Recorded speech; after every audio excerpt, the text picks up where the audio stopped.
The Lunar New Year in 1968 began with surprise attacks by communist forces in South Vietnam. The enemy struck across the length of the South, shattering what had been a holiday truce. The Vietcong invaded the cities in force, including Saigon itself. After a daring attack into the grounds of the American embassy, communist troops established a revolutionary government and held out for more than 3 weeks. The American Marines were surrounded and under siege, left dependent on air power to hold off a threatened enemy attack. These deadly battles of 1968 were brutal and turned the tide of American public support for the Vietnam War. During the night, communist forces attacked the American embassy in Saigon.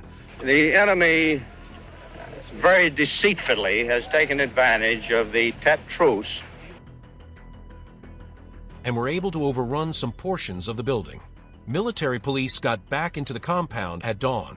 Before that, a platoon of Vietcong were in control. The communist raiders never got into the main building.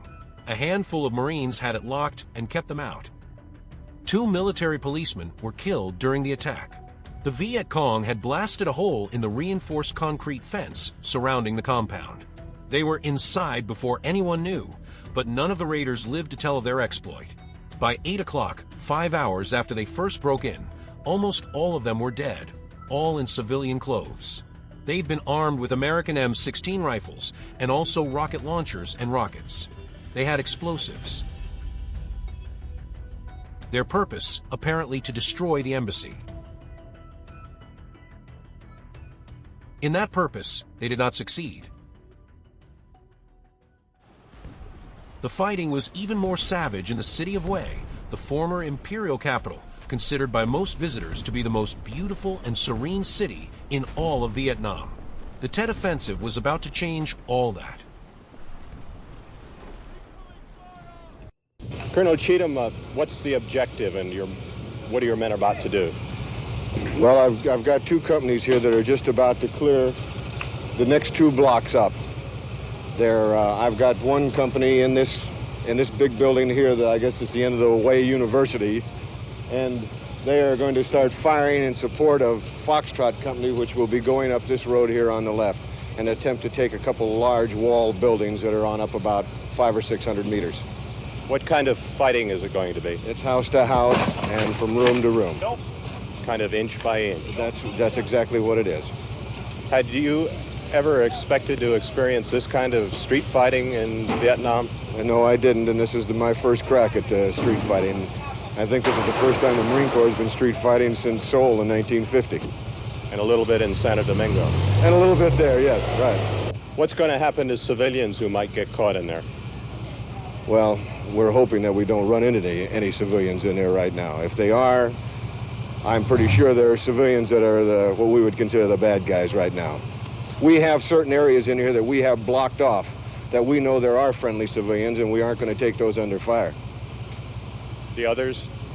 The others, if there's somebody in there right now, they're Charlie as far as we're concerned.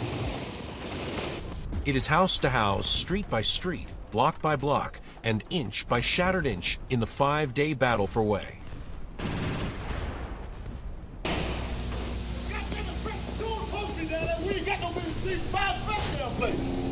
The platoon leader has called his men forward. There is to be an assault. First a barrage of cover fire, and then a charge across the street.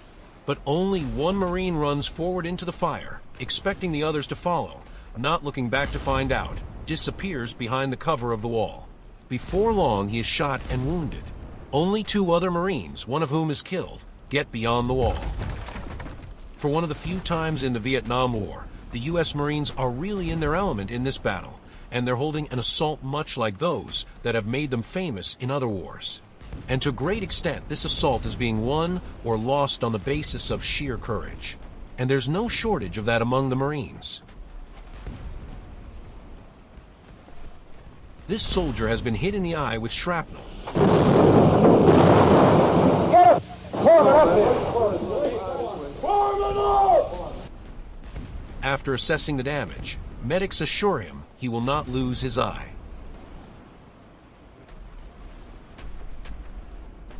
With heavy fighting still going on just a few yards away, Marines have risked their lives to pull down the enemy flag.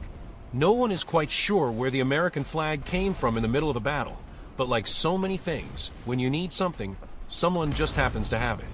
There was no bugler, and the other Marines were too busy to salute. But not often is a flag so proudly raised.